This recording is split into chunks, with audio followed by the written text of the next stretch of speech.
मन्यसे यदि तच्छक्यम मया द्रष्टुमिति प्रभो योगेश्वर ततो मे त्वं दर्शय आत्मानम अव्ययम.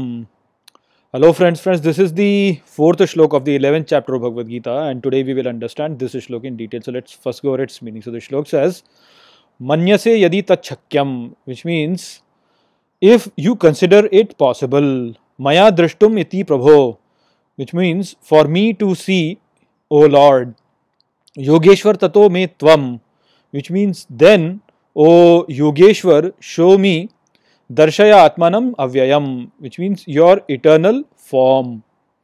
So, after expressing his desire to look at the form of Shri Krishna, Arjuna over here is asking Shri Krishna that is it possible?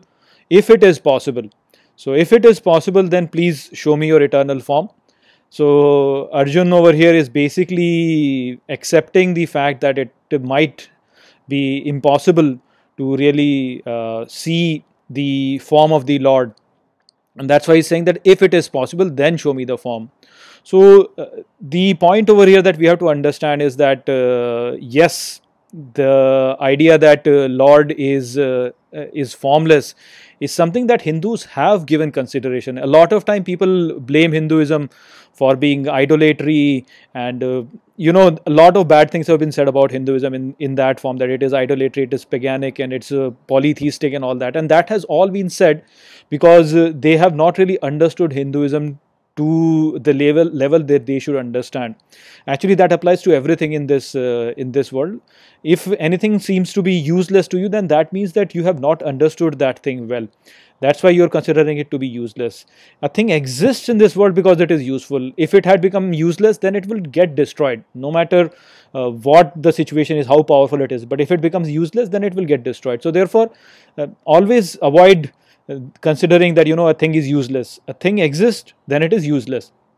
So in any case, a lot of blame has been put on Hinduism, wherein it is said that they are polytheists, they worship idols and things like that. That is because they have not understood the whole idea. So over here you can clearly see that Arjuna is saying that if it is possible, which means that Hindus accept that looking at the form of the Lord is very, very difficult, and so you cannot really say that it is just easily possible. It is not. It is very difficult. But why do people just give up on it and say that, oh, it is impossible? If you say that it is impossible, then you've given up on the problem. It is problematic, for sure. Yes, we agree. It is very problematic. It is very difficult to portray the form of the Lord. But saying that you cannot really show the form of the Lord, so therefore we should not try at all, is something which is defeatist, which means that you are not really making an effort to get closer to the Lord. You are basically just stopping yourselves to a certain location and not really going after that.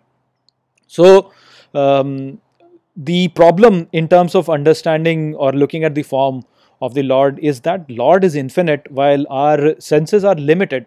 And so a limited cannot really look at the infinite directly. So that problem is there, accepted.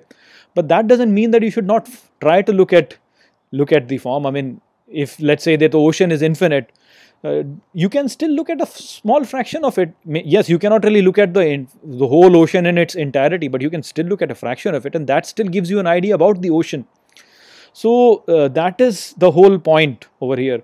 Many a times, what these people who say that you should not focus on the form of the Lord is that they still have to show Lord in some way or the other, right? If you have to convey the idea of the Lord, and what they do is they show him as a blob of light or as a cloud. But that again is a wrong portrayal, because those people who have not understood the Lord very well, they then start thinking that, oh, Lord is someone sitting on the seventh sky who is a blob of light. Or Lord is someone who is sitting on the seventh sky who is like a cloud. They start thinking of him like that. So that idea of infinity has to be conveyed to the devotee. Then only he will understand the true nature of the Lord. If you were to just say, oh, we will not show him at all, then that is a problem. Then people will start to imagine their own things. But if you tell them that, Lord is infinite, you are finite, you cannot really look at the infinite with your finite eyes. And so what you can do is just look at a portion of him, and then you can basically extrapolate it to infinity, and then you will realize what his true form is. You will get an idea of the true form. So that is what people have to try. If you were to try that, you will get closer to the Lord. But these people have not really understood that, and they keep forcing this whole idea that no portrayal, no portrayal, no portrayal. So that's a problem. But I hope that these things are making it clear to you that why all these different forms, different deities are used, because infinite forms are there, and so infinity can only be represented by showing some forms and then extrapolating it. So that's the whole idea. So I hope that I've explained this shlok well to you. With that, I'll close this video. I will see you all in the next video. Take care.